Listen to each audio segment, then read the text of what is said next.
You've read all the books, you've done the therapy, you can explain why you react the way you do.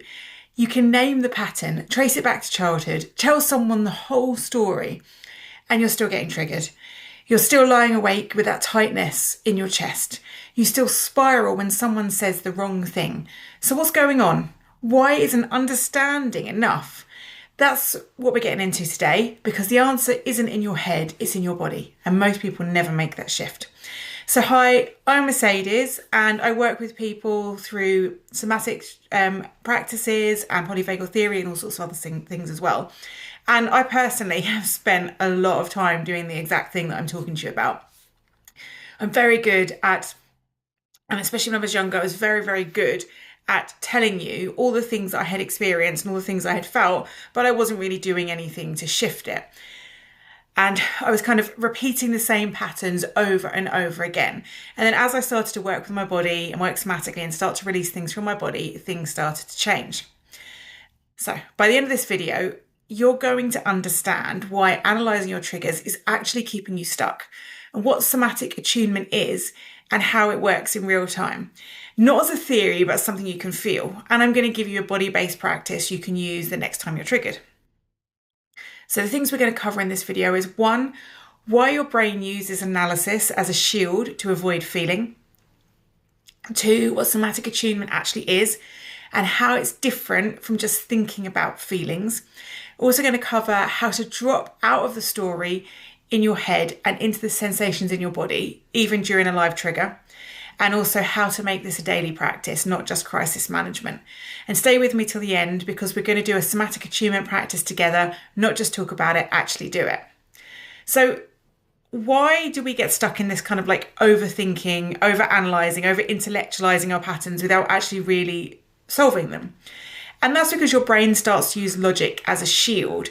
Because if you can understand it, you don't need to feel it. And the way that I would say this personally with me that I've done it, it's like a form of dissociation. So I went through a lot of trauma, and around the time my dad committed suicide, and I remember talking to somebody about it, and I could very clearly talk openly about what happened and how it was really bad and what it done to me and all of these things, but there was no feeling. I wasn't feeling any of those feelings. So I was disassociating from my feelings by getting into my head, so I wasn't allowing myself to feel the things that I needed to experience. And what this is actually a really, really sophisticated defense mechanism. And we're not actually processing the trauma. We're not processing the things we've been through. We're just talking about them up here, and we're not allowing anything to happen down here. So we're not actually processing it through. And this is when we can start to get frustrated, because we know why. We know about the trauma that's behind everything that we do, but nothing's actually started to change. And that's because we're still dissociating from the actual trauma. We're just talking about it in an intellectual way. And that understanding that we do, it kind of creates the illusion for us that we're making progress. So we're like, well, look how well I can talk about it without getting emotional. Look how easy it is for me. I've done so much work on this. But actually, the funny thing is, now that I've done all the embodiment work and the somatic processing of my dad's suicide, when I talk about my dad, I will still get emotional, because that's part of the process, because there is that emotion there and it's linked to the event. If I can, when I'm pushing it aside and I'm not getting emotional, it's because I'm dissociating from the event and I'm not allowing myself to feel what really happened in my body. And this can actually happen often if you've done a lot of self-help and you're very self-aware, you're very well read, you can talk really nicely, so then you can talk really well about your pain, and you can do all of those kind of things because you've done all that work, right? But you're not feeling it because you're just working up here. So what does that mean then? If we want to go into somatic attunement, what does that really mean? So how do we shift that from the brain into the body and the actual feeling, and then we can allow things to pass through and move through us? Well, when we talk about somatic attunement, we're not talking about the theory, and this is where it becomes really important. It has to be a real-time practice of listening to your internal psychological signals. Now, often, if we've been getting into our brain and intellectualizing for a long time, we will have quietened down the messages from the body, so they're actually quite hard to hear at first. And so we need to do the odd little thing to kind of wake them up. And this might be actually starting to do things like a temperature reset, where we can start to feel the physical sensation of hot and cold, and start to sort of like, oh, what does that feel like in my body? So we're starting to build that inner dialogue between our body and our brains. And then we can progress from there. Now, one of the things to say when we're doing somatic attunement is there's a big distinction between thinking about a feeling versus tracking a sensation in the body. So, for example, when my dad committed suicide, I might be able to talk really nicely about that and say, yes, it's a really sad thing. I suffered loads of grief. That's talking about it. That's not feeling it. So, feeling it might be more, I come and I say, well, actually, when I think about that, there's a heavy weight in my chest, and yeah, I can feel a pulling in around my solar plexus. And those are the kind of things that I might notice actually, when I wrote my dad's eulogy, I got a migraine so bad, I was actually physically sick. So it might be that when I really think about that grief, I think about the pain across my head and the weight that goes on there. And these are things that actually we don't necessarily tune into, but when we start to, that can make a big shift. And so just making it less about one particular event, let's say one of the things we will do quite often if we suffer from anxiety is we'll say, I feel anxious.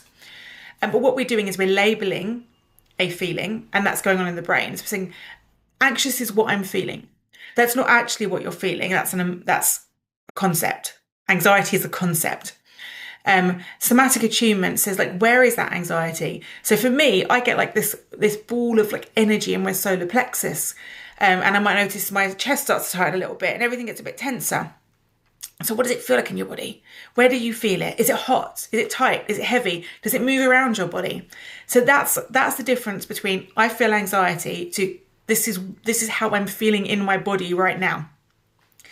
And also because when we feel anxiety, and this is important to say, some days anxiety will feel a certain way in the body and other days it will feel a different way because we have different degrees of anxiety and different things causing it. And so we may feel it in a different way. And when we can start to tune into that, we can start to understand it. And that moves us from our prefrontal cortex, the thinker, the analyzer, to connecting more with our vagus nerve, with our nervous system. And that's the pathway that leads to leads us to actually process our emotions. And because our bodies are designed for complete emotional cycles, but when we intellectualize it, we're actually interrupting their completion every single time because we're trying to think it out too much. And actually what we need to do is process it through the body. So what I'm going to do a bit later is in this video is walk you through exactly how to do this. And stay with me because we'll practice it together. So one of the things we want to shift is moving our focus from the narrative in our head to the pressure, the tightness, the heat, the heaviness in our chest, the throat, the belly, whatever's happening. And to use descriptive, non-judgmental language. So this is really important because what we don't want to do is start layering on criticism. We just want to say, this is how I feel. So in the same way as if we were doing a mindfulness meditation and we would do one where we're labeling what's going on in our minds, we might say thought, feeling, noise, if we're hearing noise. It's the same with our physical sensations in our body when we're trying to process these emotions. So we don't label the emotion, we just describe the physical sensation, the vibrations, the temperature, the tension, the movement, the stillness, all of those. We just label them out loud as just a thing. Then they're no good, they're bad, they just are. And you don't do anything to try and fix it, to change it, to make it go away. You just notice what is there. And you can have what I call the 90-second rule. So when you stay present with a sensation without adding a story to it, the chemical surge, so the cortisol and the adrenaline, that can actually dissipate, and it takes roughly about 90 seconds. So you can actually reduce the intensity of a sensation just by staying with the feeling, because we are allowing ourselves to genuinely feel it.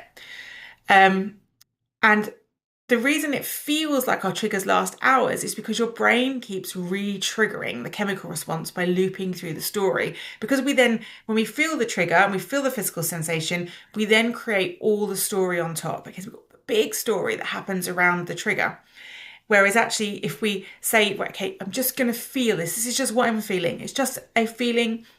I have all sorts of different feelings, and this is what I'm feeling in this moment.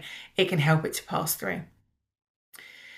And every time you go back into why did they say that, or this always happens, you restart that 90-second clock. And it can make a huge difference if you can just stay with it. So this isn't, and this is what's like, because I've mentioned meditation already, but this isn't just a meditation practice. This is for the middle of a difficult conversation, a work meeting, a moment with your kids. It can bring you out of the moment into your body and allow you to actually process things more easily.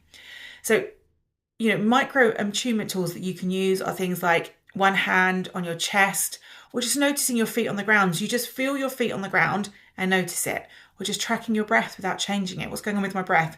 So if you're getting stressed, like say when I'm with my son and he starts to irritate me, if I tune into my breath, I'll notice it's all up here, right? The face says it all because it's all up there. And so that, I don't need to change anything, I just notice it. And that noticing can actually shift it in and of itself. So essentially you hold space for your physical space, your physical self. And you're not ignoring what's happening around you because those things are still happening, you're still living that. But you're anchoring into your body while it's happening. And this can prevent the spiral into reactive behaviour. So snapping, shutting down, people pleasing, freezing, all of those things which are reactive, we can sort of shut that down because we're starting to go tune into our body and just listen to what's happening. And the other thing it can do is it can help you with overthinking and rumination and getting into that cycle. Because instead of replaying the conversation in your head for 3 hours, you just anchor into your awareness in your immediate physical environment. What can you feel right now? And this has made a huge difference for me. I used to get really stuck, and I do still sometimes get stuck in overthinking. And every time I notice myself getting stuck in that overthinking, and it's usually replaying things I wish I'd said, things I could have said, things I could say, those things that go round and round and round in your head. That when I start to get like that, by tuning into what's happening in my body, what am I feeling right now in my body? That one, it stops me thinking the stories because I'm thinking about what's happening in my body. And two, it can allow some of the body sensations to dissolve, and then that actually allows the mind to quiet as well. So it's a kind of like a double whammy, if you will. So what you can then do is make this into a daily sustainable practice. So it might be a habit of body scanning on a regular basis. And not another thing on your to-do list, but kind of woven into moments you already have. So you don't have to create a special time to do your body scanning. And what that will do is will increase your window of tolerance. So your ability to cope with stress and all the things that happen in life over time. And you will handle more before you tip into that dysregulated state. So the long-term shift is moving from being a spectator in your life, because that's often what we do. We're watching things from our head and we're spectating. And yes, we have that bit about the consciousness that's watching, but the consciousness that's watching actually can be an active felt participant. So that consciousness, rather than, and this is important, right? Because the bit that's ruminating in the brain is not the consciousness. That is you. That's your ego. That's the going round and round and round and round and round in your head. The witness state, the one that allows you to be in the moment, that's the one that can step back and notice what's happening in the body and notice those physical sensations.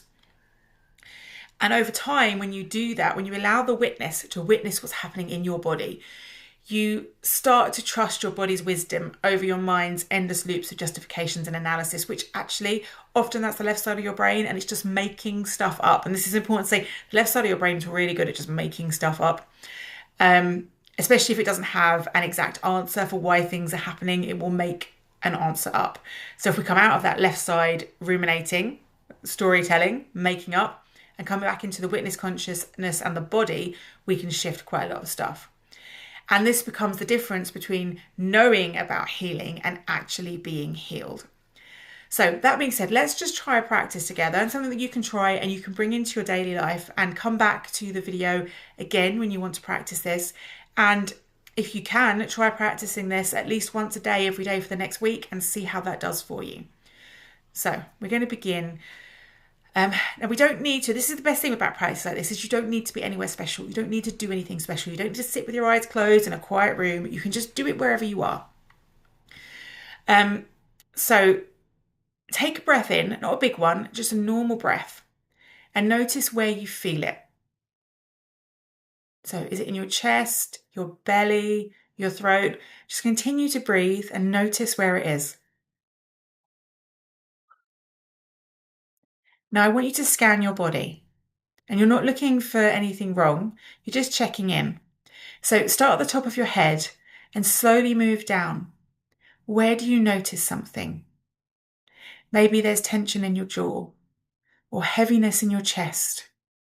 Maybe there's a tightness across your shoulders, a knot in your stomach, or an activation in your solar plexus area. Something you can't even name, just a sensation. And pick one spot where you're feeling that sensation and stay there. Don't try and fix it. Don't try to figure out why it's there. Just describe it to yourself. Is it tight, warm, heavy, sharp, dull? Does it have a colour? Do you feel a colour being represented by it? And it doesn't have to have a colour, it's just, can you feel something like that? Does it have edges or is it spread out? Is it a specific shape? Is it still or does it move? So just really tuning into those sensations and those feelings. What comes up for you? And stay with it. And just breathe and stay with it. This is somatic attunement. You're not thinking about what you feel. You're feeling what you feel. So if you're feeling a colour, just feel that colour. If you feel it's a shape, allow yourself to feel it. Don't question it. Don't analyse it. Don't think, why am I feeling that as a square? That's a bit weird. Just feel, oh, I feel like this sensation is a square. And your body knows what to do with this. You don't need to solve it. You just need to be with it. And just notice after this time that we've been with it, has anything shifted at all, even slightly? If it has, that's great. If it hasn't, that's great also. We're just being with it. Whatever's happening, it's your nervous system processing. And that's what it's been trying to do all this time while your brain was busy analysing. So just take one more breath. And when you're ready, come back into the room, aware of other things from outside the body. And just know that's a practice that you can come back to again and again and again. So come back, try it. Try it 3 or 4 times a day for the next week and notice what's happening in your body. Are there repeating sensations? Are there things that just keep coming up for you? Or does it move around your body? And just start to build that inner awareness. And if you've enjoyed this, remember to like and subscribe so that other people get to see it as well. And if you want to go deeper into this somatic work and start to understand things more, then come and join me in my free community on School. It's called the Somatic Reset Lab, and I'll put the link in the description for you. But it's where we practice stuff like this together and we kind of support each other along the way. And I'd love to see you on the inside.